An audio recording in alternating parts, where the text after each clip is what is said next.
I think you all demonstrate remarkably good judgment in allocating your time for your decision to come here today. I personally believe one of the greatest challenges that we face at Google is management and leadership. I think we don't suffer for too few incredibly smart, talented, ambitious, successful people. But finding ways to get all of those people to work together and work to achieve common objectives is a skill, I have to say, that I'm still struggling to develop, and I know is shared as a concern across my peers at EMG and frankly throughout the organization. We are truly fortunate today to have someone who is an expert on leadership issues. Indeed, I said, and I hope it's fair to say, that you're really one of the founders of what has become known as sort of leadership studies. And Michael Maccoby is the author of several books. I know him both because of the reading that I've done of his work, but also because I know what a fine leader he is of his own household. I'm an old friend of one of his daughters. But there's nothing wrong with that in inviting him here. He still is a nationally and indeed internationally recognized expert on leadership. He's advised businesses, governments, unions, and universities. He's president of the Maccoby Group in Washington, has a PhD from Harvard. I think we always look around, somewhere there's a Harvard thing here, although it's never nearly as dominant as the Stanford one. There it is. See, it's always in the back. He teaches leadership at the Brookings Institution and Oxford University Syed School of Business. He's here to talk about his new book, which is entitled The Leaders We Need and What Makes Us Follow. I think it's from Harvard Business School Press. I think we have some copies around, and of course, afterwards we'll decide whether we should send a copy to all of the people on EMG. I'll let us vote on that. I think what we're going to do is Professor Maccoby's going to talk for a little while, and then we're going to open it up for questions. I sincerely would ask you as he speaks, and as you think about the questions, do think about the relevance to us. This is not one of those, abstract conversations. I want you to think about, what are the lessons that we can learn as we continue to grow so quickly and consolidate our growth about building organizations that have strong leaders, and effective results. And with that, I'll leave it to you. Okay, thanks. Well, it's a pleasure to have a chance to meet you all and see the legendary Google headquarters. Oops.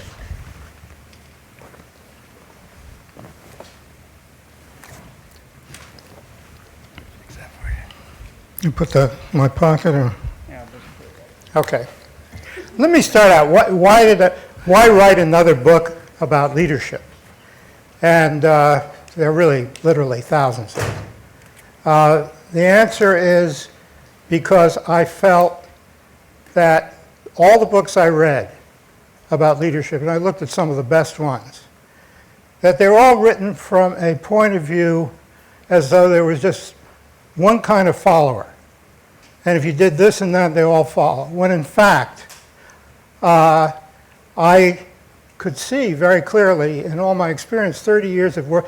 I started out, my first book was based on studying high-tech industries in the 70s. First company I studied was Hewlett-Packard, then IBM, Intel, these companies.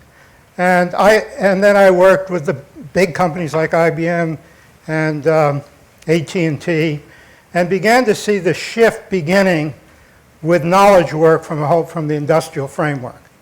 And I also began to see a difference in people. And I think we've gone through a huge historical shift that we're going through right now. I sometimes think, if we were all living in the Renaissance, we wouldn't be turning to each other and saying, hey, we're in the Renaissance right now.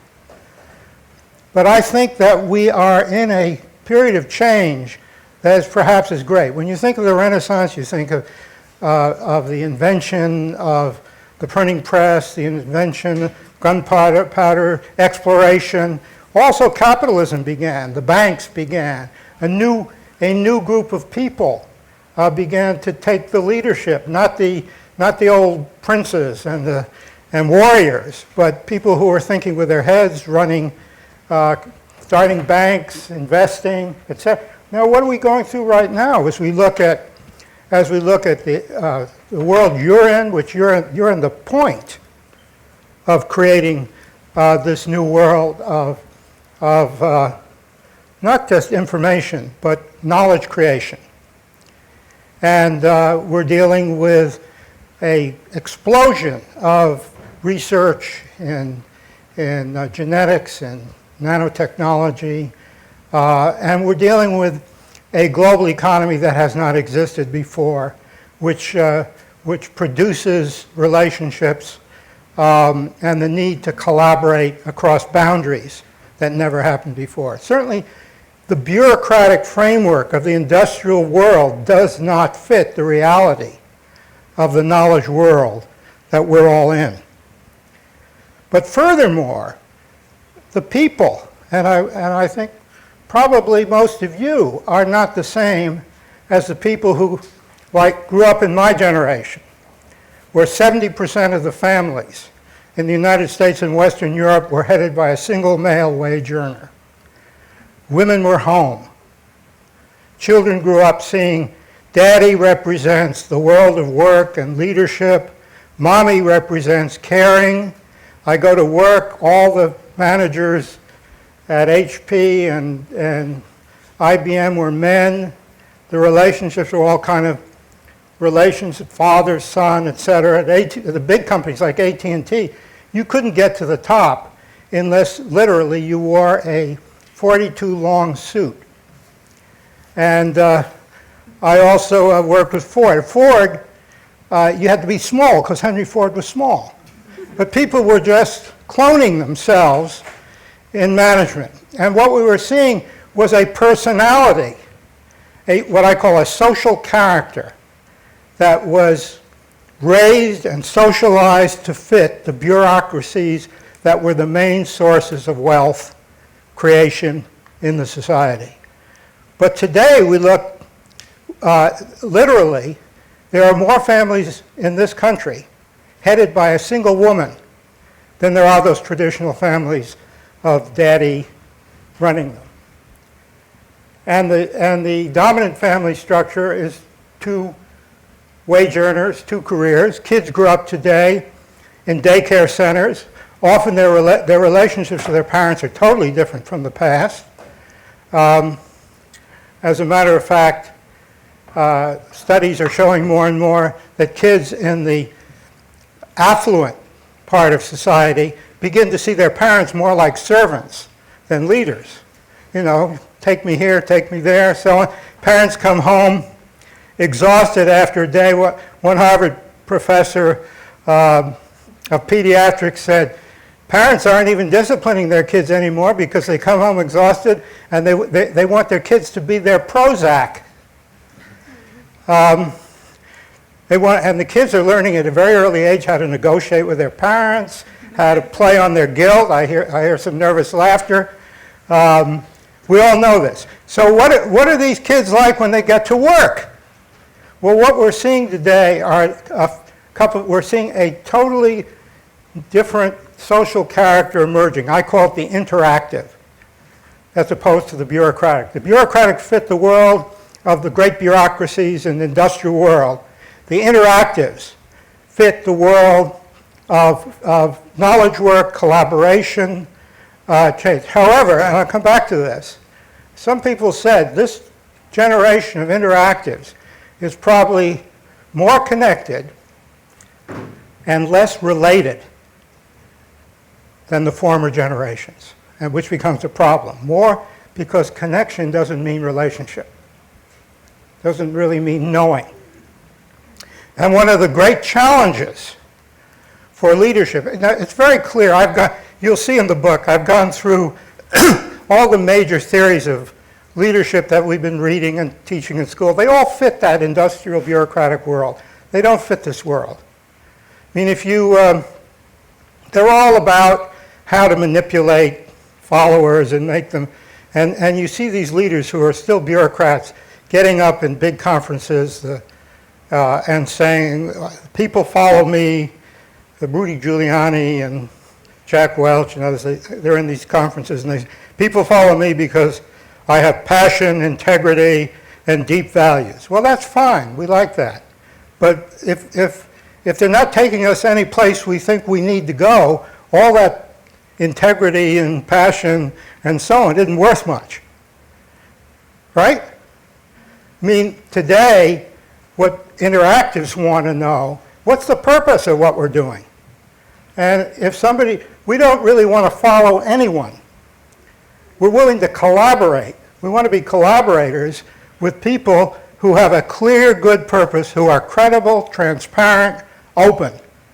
That becomes, and in the book you'll see as I look at examples both from companies and also from the healthcare industry where I studied the best examples of healthcare, where you're dealing with technical professional, and that's, whether it's engineers or physicians, it's the same basic point. Nobody's going to follow just because somebody is charismatic and is a father figure like in the past. They're going to follow because they're persuaded that this is worth doing. If, for example, in medicine, that it's worth looking at pathways rather than everybody doing their own thing in terms of how they treat the same illness. That makes a huge difference. We get together and look at what really works, not what we were taught in a particular medical school. And I've seen, one of the problems of this, of course, is that we see often that the leaders are from the bureaucratic age, and the interactives are coming in, and I show examples where really talented interactive teams just reject and eject a leader who's a bureaucrat, even though they say technically he's fine. We're not going to work for this guy. The MITRE Corporation, which is does the systems work for the DOD and FAA outside of Washington. I worked with them for a number of years. And today, I think similar to Google probably, teams can stay anywhere they want to work together. They can be at home, they could be somewhere else, working together. And when I said, well, what about motivating, managing, the CEO said to me, they motivate each other. Nobody will stand for somebody on their team who is not getting results. You know, I first saw this, a number of years ago. I was working with AT&T, and I was in a business service center in Atlanta. And I came to one of the service technicians, a union member named Penny, and I was told that Penny personally controlled a $50 million account with one of the companies. The company didn't want to talk to the account executive, didn't want to talk to the manager, they only talked to Penny. Penny was invited to all the meetings. I said, Penny, can you do this all by yourself? She said, well, I'm better on voice and data. Well, what do you do about data? Well, Annie over here, she's great on data. So she's creating her own team. I said, do you need a manager at all? Of course, she said. Why? I said, why? Well, I need somebody who's going to tell me what the new products are, pricing, company strategy. You know, I need to know those things. But think about the difference between that and all these ideas of the leader and the manager. Now, let me just say one thing as a footnote. If you can scare people enough, then they regress to a kind of childlike state, and you get what Freud called transferential attitude of idealization of the father figure who's going to protect you. And this was, of course, the strategy of the Bush campaign in 2004. As I point out, it was very explicit to scare the hell out of everyone, ratchet up the color-coded threat level. I talked to someone in Homeland Security. I said, who determined what level it was going to be? He said, don't tell anybody, it's the president. So, I mean, but you could do that only so far, because if you're going to be this kind of idealized figure and you turn out to be inept, the transference becomes very negative. It's the bad parent. I'll say, by the way, also just as a footnote, that one of our problems today is that the images, we have all these paternal images, of course, don't fit in a world where women are leaders, and women are managers and so on. And what you often get, as I describe here, one CEO, Lydia Thomas, who was just retired CEO of Noblus, which is another technical company, said to me, yes, I often have to say to people who come to me, I say, I'm not your mother. I'm not your mother. Maybe I can be your friend, but I'm not your mother. Now, what happens often is when people expect a woman to be a motherly leader, and she turns out to be very straightforward and rational and so on, they turn her into the wicked witch. She's not the fairy godmother, she must be the wicked witch. And what we lack in our culture is good kind of prototypes or figures of strong women. I think Margaret Thatcher benefited from the fact that Britain had Elizabeth I and Britannia in their history. And in this culture, we're lacking those models of women. So Hillary or what's her name, who went to jail? Martha Stewart, et cetera. I mean, they turn out either to be wonderful figures or wicked witches. And it's very hard to get an image or a prototype in between. So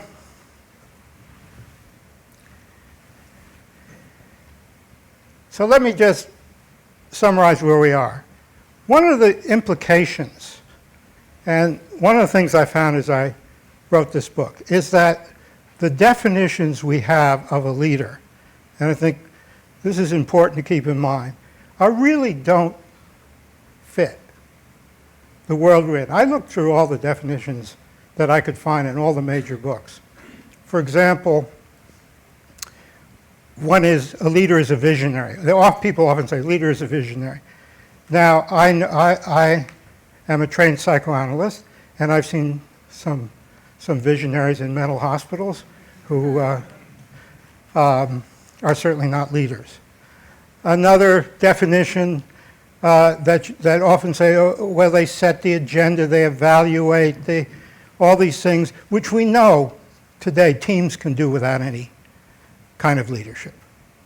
Another definition, James McGregor Burns, which is a book on leadership, which has some wonderful examples of good leaders in the past, but he says there are two kinds of leaders, transactional and transformational. And the transformational all change people to a higher level. Now, does that mean that Hitler and Mao were not transformational? I think they were very transformational, but it was not to a higher level of values. So again, there's really only one definition of a leader, which is unassailable. And it's too simple for many academics, but when you think about it, it's not simple. Like many seemingly simple things, it's actually complex, and that is a leader is someone people follow. I think of it. Can you think of anyone that no one follows who's a leader? It's impossible. So the really interesting question is, why do they follow you? How do they follow you? Where are they taking you? And what we see when you begin to look that way, you see leadership always implies a context. And just to give a simple historical illustration I think we would all recognize. Winston Churchill was the indispensable leader of Britain in World War II. Why? His lion-like qualities, unmovable, sure of himself, people could totally depend on him. Thrown out of office the minute the war's over. Why? Because people didn't want that kind of person. They wanted someone who could compromise, who could create consensus, who could bring people together in changing Britain. Now, what does a leader need today if he's going to work or she's going to work with interactives like Google people. And I would say, and that you can, I'd be very interested in what you think about it. I think that one of the things that is lacking and crucial is developing the ability to understand people, or what I call personality intelligence. That more and more studies show that if we look at global teams and so on, the technical stuff is so much easier than the human side. And I've worked in a number of different cultures and seen how important it is to understand not only people's social character, but the different personalities and how they fit in the roles. Now, I know a study shows that 80% of people 37 or under who are technical professionals have grown up playing these multimedia video games, in which, how many people here play multimedia video games or have? Quite a few. And you know, and those, you put together your own team, and you don't need a leader, and you feel, people even feel you get results. People who play these games even feel leadership is evil. However, we're not playing games. We're not creating a second life avatar. Sometimes we have to be right here in reality, and we have to know each other. Now, there are different kinds of intelligence, and I'm going to finish by describing somewhat what I mean by personality intelligence. I have a chapter, by the way, talking about who we need to be president in terms of really beginning to understand not how this fight about how people define each other, which is really a kind of a warfare. You know, Obama's not strong enough, Hillary's secretive and lying, and or she's really knows what she's doing, will hit the ground running, and Obama's a visionary. You know, we have this did Carrie Ann, he was a flip-flopper. It's a very primitive way of looking at the personalities. And we need a much fuller understanding of personality, both of our leaders and the people we're putting and working with and putting in key positions. And I see 4 elements of personality intelligence intellectually, but the intellect alone isn't enough. Understanding people is a matter of both the head and the heart. And I want to describe what that means and what it means to develop it. I think intellectually, if we really understood people well, we'd have to be like the great writers. I mean, it's interesting when you think about this, how far we have gone with science and technology in the last 500 or 600 years. How much development, how much innovation. And then ask the question, are we really better at understanding people than Shakespeare? Are we better at understanding people than Cervantes? Are we better than understanding people Tolstoy? Seems to me our psychology in general has gone backwards rather than forwards. And I think we can very well suffer for that. Now, there's no way to make us into great humanists of understanding, and we still benefit from them. I mean, if I say to you, that person over there is a real Iago, you know exactly what I'm saying. If I say she's a Lady Macbeth, you know exactly what I'm saying. So there are elements from literature that already shape the way we see people. But seeing people has to do with seeing them in 4 ways intellectually. Their identities, which, by the way, in the bureaucratic era were very tied to organizations and so on. Today, we're constantly reshaping identity. Identity is something we're creating. Second of all, our social characters. I said, we're in a world today where very often you've got to deal with the bureaucratic social character. You're going to find, you know, as you go to other organizations, they're not full of interactives. They're very hierarchical, people in roles, it's not my job, you have to get permission, etc. Third is the personality type. And here there are different ways to look at personality type, but I've built on psychoanalytic theory of normal and creative personality. I see four major types. We are often a mix of these types, not a pure type, but they are the erotic type or the caring type, the kind of person whose main values are caring, and we find them in teachers and nursing and also in many people in leadership roles. I think of the presidential candidates, Huckabee probably comes the closest to having an erotic personality. Second is the obsessive personality. That's the problem-solving type of makes of you. Those are the people you put in jobs where it has to do with making the processes and the systems and making sure things run. Then you get the productive narcissists. Those are the visionaries. Those are the people who want to change the world. Our most inspirational presidents have all been productive narcissists: Lincoln, Roosevelt, Ronald Reagan, Clinton, LBJ, and they all have the same family constellation, by the way, when they grow up, which is an absent or weak father and a strong mother.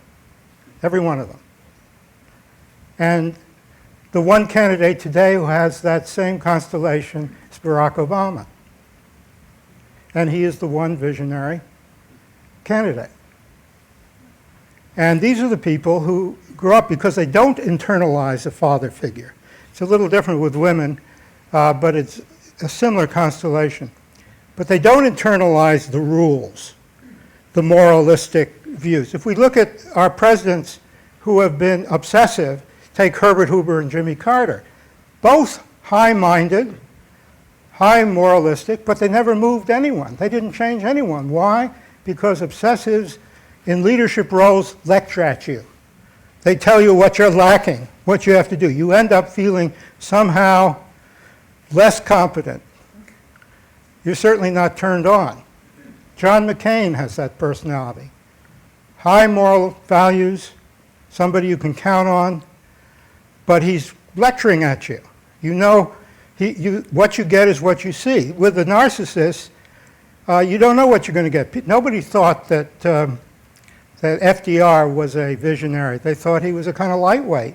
Nobody thought Ronald Reagan was supposed to be a kind of a tough guy who was going to throw bombs at the Soviet Union. Who thought he would spend 1 year studying everything about Gorbachev, go meet him one-on-one, throw everyone else out of the room, and create the beginnings of disarmament, nuclear disarmament? It's very hard to know what these people will do, but what you can tell about them is that they create their own sense of what's right. They bring you in their internal dialogue. I don't know how many of you saw Obama here. Any of you? If you read his books, he's been struggling with these questions. And he brings you in, he doesn't just lecture at you, he brings you in his own internal dialogue, and you know he's the kind of person who's going to keep learning. And the fourth type is the marketing individual, which is a kind of extreme of the interactive personality. These are people constantly remaking themselves to fit a particular constituency. We see that in Romney and Hillary. Also, Bush was the first of this type. And the question always with this type is, who are they going to please? What's their constituency? You know, who are they going to be once they get in office? So, and the fourth way of looking at people is understanding their strengths, their qualities, their talents, and as a leader, of course, affirming people's strengths, recognizing and affirming. If I look back on my whole career, what I benefited so greatly from were teachers people I work for who affirm me when I was unsure. Is this really? Can I really do this? And someone who said, yes, you have this ability. You can do it, and that's of course crucial in good leadership. Is that affirmation? When I think of the best definition of a leader, even though I'm talking about how we have to change it and be in the modern world, I go back 2,500 years to Lao Tzu, who said the best of all leaders is the one who helps people so eventually they don't need them. Then comes the ones they love and admire. Next comes the one they fear. The worst leaders let people push them around. Obviously, they're not leaders. People won't trust a leader who doesn't trust them. The best leader doesn't say an awful lot, but everything he or she says is totally credible. And when they're finished with their work, the people say, we did it ourselves. And it's 2,500 years old. I have not yet heard a better definition of a good leader. But let me just end by saying, I talk about intellectually, conceptually, but knowing another person is also a matter of the heart. And the heart has always been traditionally seen. If you go back to Aristotle, the Bible, in the Muslim tradition, Ibn Khaldun, the heart is where we think, where we determine what is true, good, and beautiful. No amount of intellectual logic tells you what's true, good, or beautiful in reality. And the heart has its own development. It's a muscle. I'm not talking about soft heart, bleeding heart. I'm talking about a courageous heart. Courage, from the French, knowledge of the heart. You go back to the Bible. King Solomon has a dream. God says, what do you want? And Solomon says, a heart that listens. A heart that listens, which is the basis of wisdom. A heart that listens. And if we're going to develop our hearts, I think we need, and I see people moving somewhat in this direction by interest in Buddhism, Eastern religions, which emphasize the sense of being clearly in reality, of being able to be here, present. But I think to add to that, we have to be able to also be in touch with our own humanity, our own deep reality. That can be meditation, prayer, but it's a way of being aware of things we'd like to repress that are uncomfortable, that we don't want to see, including about other people. I mean, often in our dreams, we often see the reality of what we think. Do you know that the neocortex is actually more active in sleep, in dreams, than it is when we're awake? In other words, we are thinking more asleep than awake. Because there's so much when we're awake we don't want to see. We don't want to believe. And finally, like Solomon, listening to others and responding, which is service. Just service. Being in reality, being in touch with our full humanity, and being able to listen and respond. That's the discipline of the heart.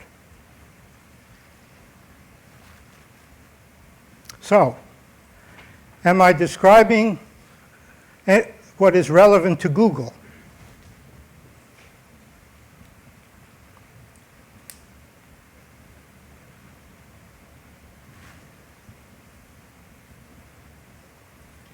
I see some heads nodding. Anybody like to elaborate?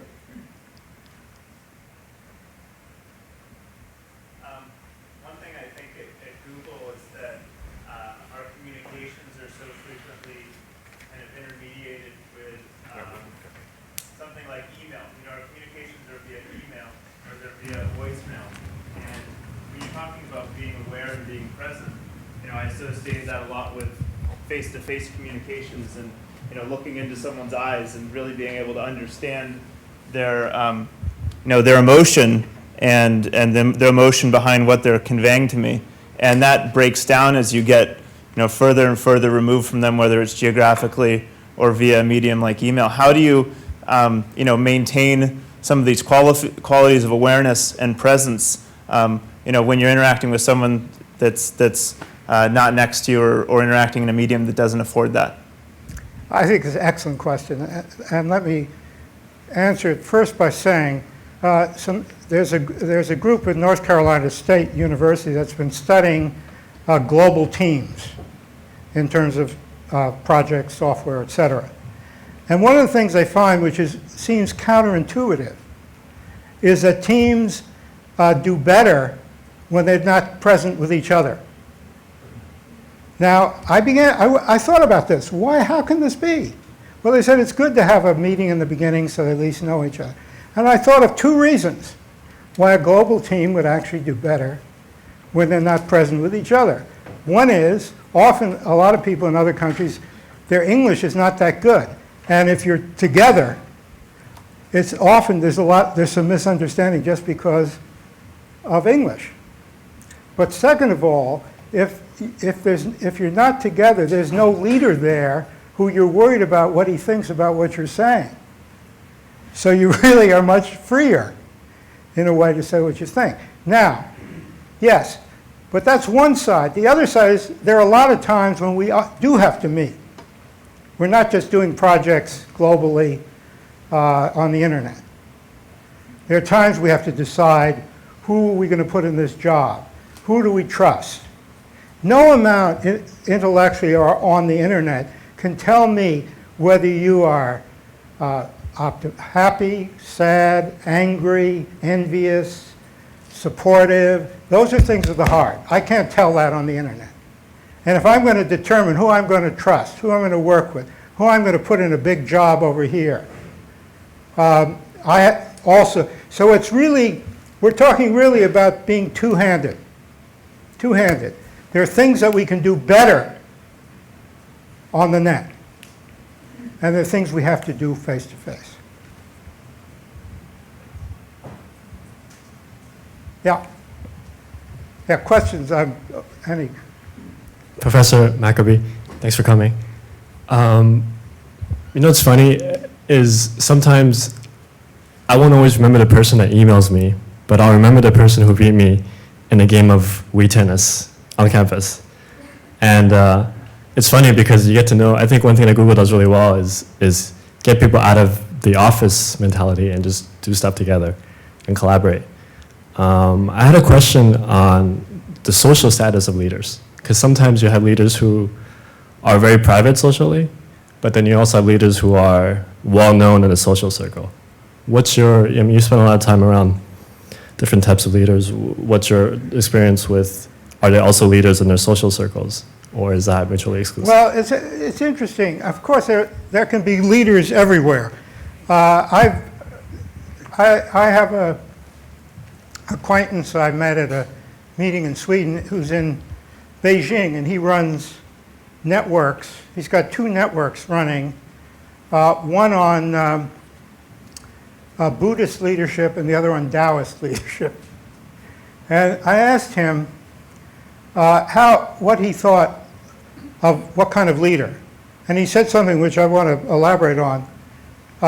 He said, well, I see two kinds of leaders. One is the kind of natural one who emerges, who really people trust. And by the way, as I write in the book, the University of Maryland soccer team was losing all its games, and the coach had an idea. He gave a questionnaire to the whole team on who was the person they most trusted, who did they go to for advice, and it all turned in one person. And he made him the captain of the team, and they won the national championship. He wasn't the best player or anything. So what I see now in large knowledge organizations are three types of leaders that are needed. One is the strategic leader, and that can be either a visionary, narcissistic individual, or it can be a team. I was asking the question what kind of personality Brim and Page have, because it's not so easy to see. Much easier to see Steve Jobs and Bill Gates as productive narcissists, You know, Larry Ellison, where I asked the vice president once, how would you define Larry Ellison? He said, well, around here we say, there's only one difference between Larry and God. God doesn't think he's Larry. So, I mean, some leaders are easy to see their personality type.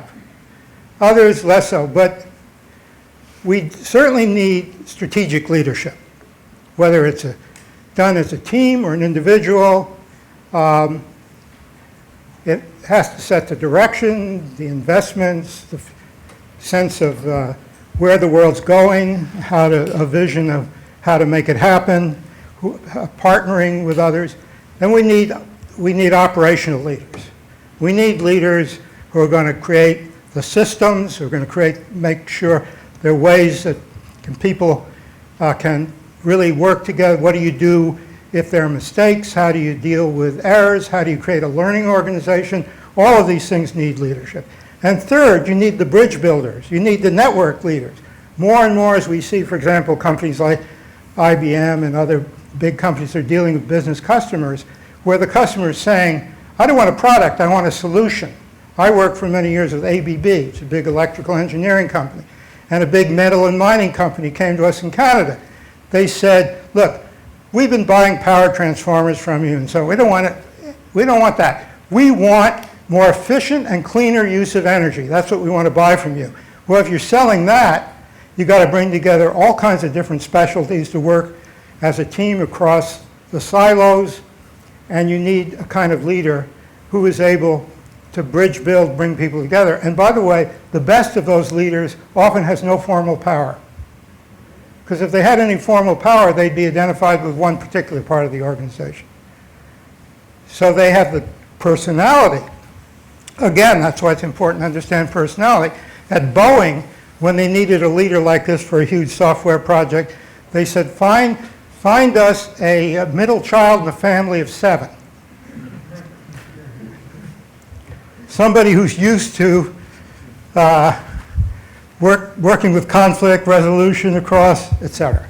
So the answer really is, it's not, in the new knowledge world, it's not one kind of leader fits all, which was true in the bureaucratic world. It's different types of leaders working as a system.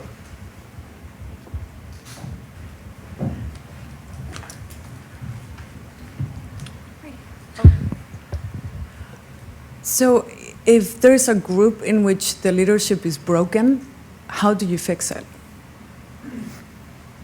Well, say some more. What do you mean? Just a minute. What do you mean by what would that be like? Let's say it's a group in Google or somewhere else, in whatever organization, in which there is the leadership that is established because of how the structure is set is you can't change it unless the one person who is now the leader needs to go or decides to take a different role or whatever. So if that is the situation, what internally from the group upwards or within the group can you do to still have to work within those parameters, but work in a better way that you can actually move forward? You know, I started working on this problem a number of years ago in a couple of companies. And what we did was I got a team together and I said, let's just talk about all the functions of leadership. Let's not start with a person. Let's start with functions. Mm-hmm. What are all the things a leader supposed to do? Mm-hmm. There are about 20 of them. Then I said, which of these things can you do yourselves as a team? Mm-hmm. And which do you need to hire somebody in a leadership role to do? Mm-hmm. And that has worked beautifully. Becomes very clear. There are certain things, once you look at leadership not as the person commanding, but a kind of servant leadership or an value-added, I'll call it value-added leadership, once you flip that around, it becomes much clearer that you can work that out. Mm-hmm. But to follow on if I can, but don't you think that, I mean, that's a vision that I think the group has to take and be accepted, right? I mean, if that is not how it is structured, then it would be a lot harder. And I think a lot in Google, a lot of people are type A, so they're going to be taking on a bunch of things that in other type of companies maybe they won't. But I think that sometimes it's a little harder to take so much on as a group when you're still dependent on that particular leader who is assigned as your manager or your director or whomever it is, who is actually having that responsibility, even though maybe not focusing on the right things that they should be I mean, doing. how do you get rid of a bad leader? Well, how do you Okay. make a bad leader better? But let's not get rid of them all. Let's just make them better. Well, you know, I always, when you ask that question, I always think of the old joke of how many psychiatrists it takes to change a light bulb. And the answer is just one, as long as the light bulb is willing.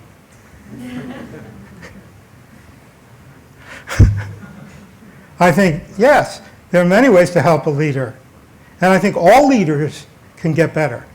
I have never met a leader, and the best ones I've known, I mean, the only leaders who ever hired me to coach are really good leaders.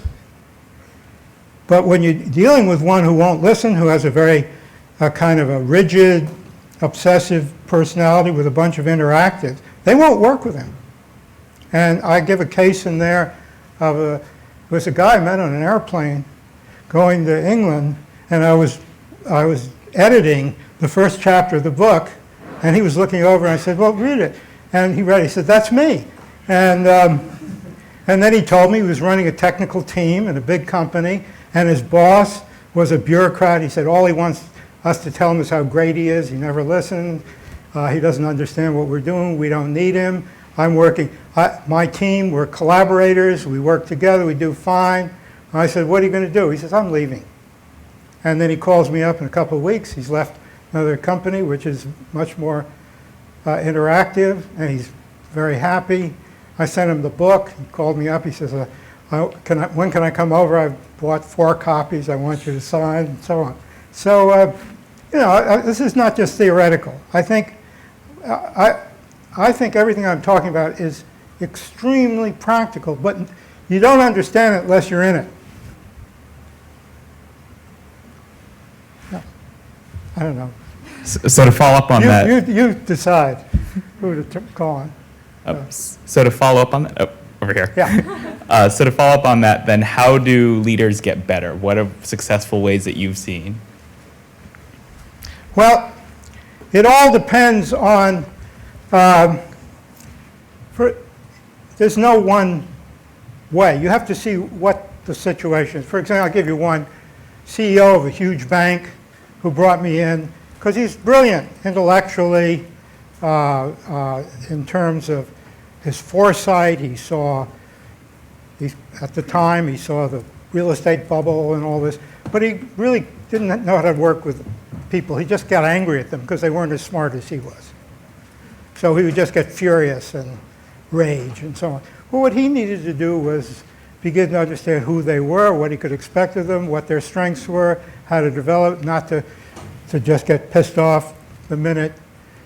That's one kind. Another kind who was much more an obsessive, very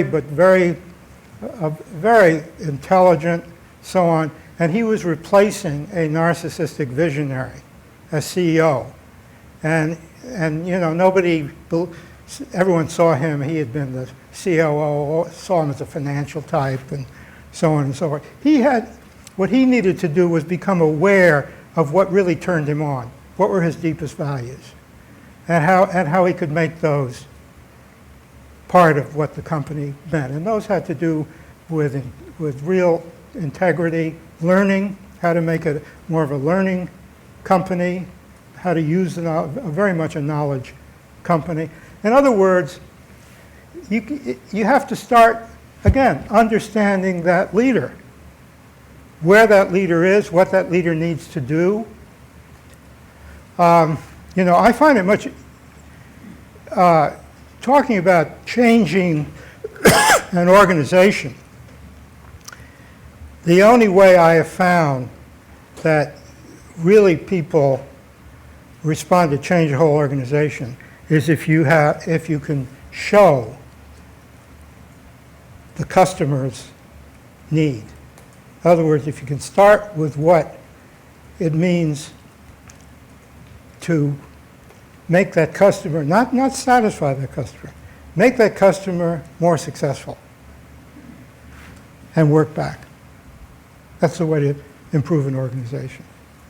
In other words, if I want to improve a healthcare organization, I'm not going to, I want to look at what does it take to make our patients, the quality of their lives better when they leave here. Not what does it take to improve our skill at doing operations, et cetera, et cetera. That's all important. People will take care of that themselves. But to improve the organization, I need to look at what are we doing as an organization that's meaningful, that has a purpose.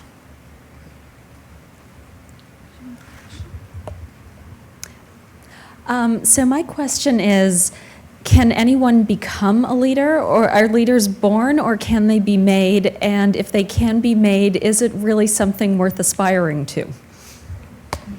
Good question. Some people are more natural, have quality. I mean, there are certain qualities that are genetic. There are 5 that psychology has shown are genetic, including agreeableness and conscientiousness and stuff like that. You know, and if you, I always think of, fictionally, of Tom Sawyer as a natural-born operational leader. He gets everyone to paint the fence that he doesn't want to do, gets them all excited and so on. And then you have natural leaders like George Washington, who was tall, totally courageous. People just naturally trusted him, wanted to be. Well, there are a few people like that, but even those people need to learn leadership and develop themselves. I've never seen anyone who didn't need to develop themselves. Now, ask the question, I've seen people become leaders. And of course, I'm interested in leaders for the common good. I'm interested in leaders that people want to follow, not those that they have to follow, like dictators, and we have enough of those anyway. We don't have to worry about that. What makes someone a leader that people want to follow? And my experience is it's because they've responded to a need. They become a leader by seeing a need others don't see and responding to it.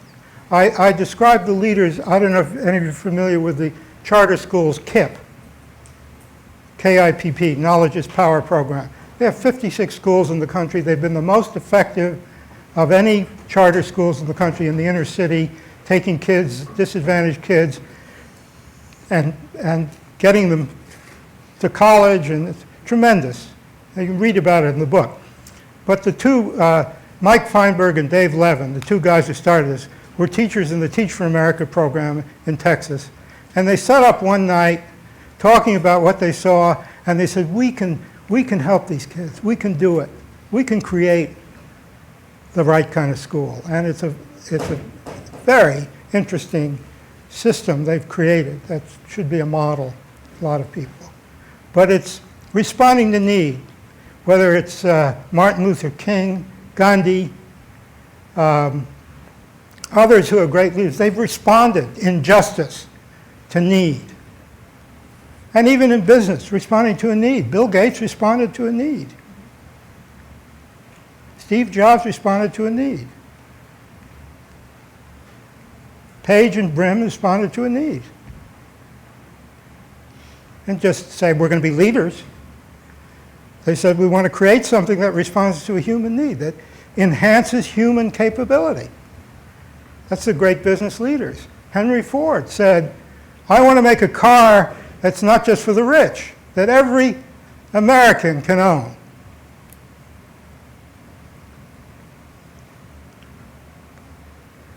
Probably the last question, okay.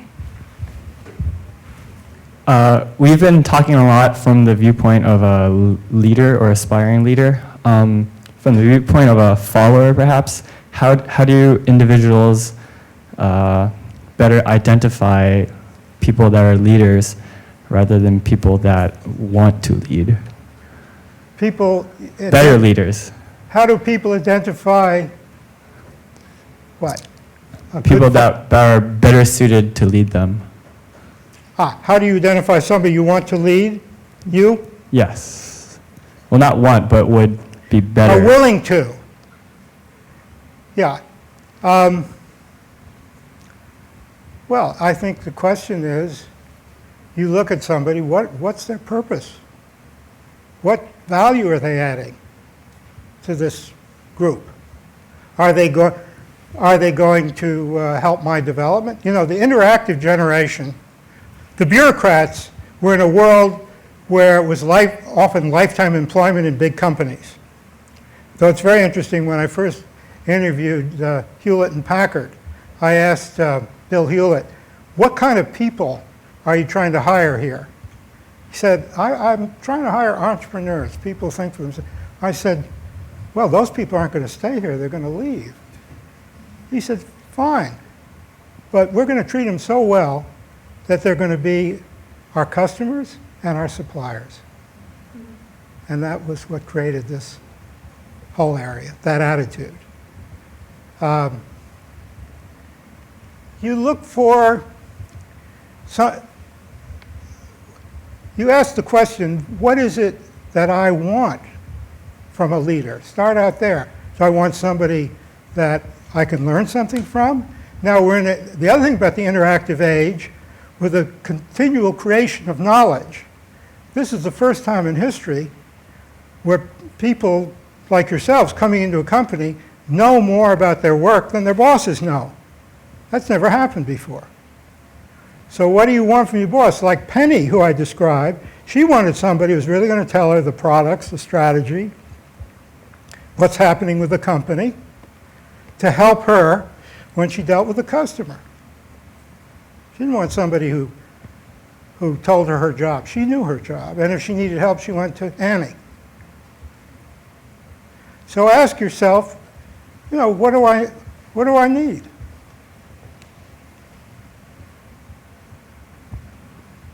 And the name of the book is The Leaders We Need and What Makes Us Follow. So thank you very much. Enjoy it.